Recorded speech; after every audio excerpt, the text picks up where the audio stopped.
which is so interesting, especially if you're going to write in fiction. Because Yes, yeah, yeah. um, tell me, Lauren, what catches your eye? What's your inspiration for writing? Whether it's writing for magazines, writing this, well, we've heard about what inspired you for this book, Yeah, yeah. but also like what's inspiring you for writing now as well. Mm.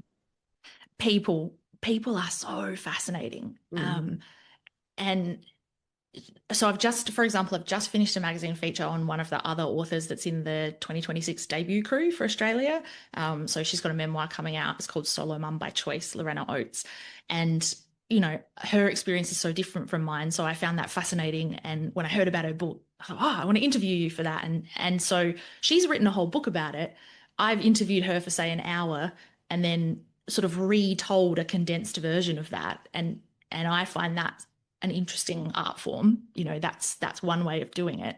Um, but then as far as fiction, uh, you know, news can be really weird. And so quite often, and I've heard other fiction authors talk about this, they'll see like a tiny little snippet in the bottom of the paper about like someone found a foot in a bin in, Chicago or whatever.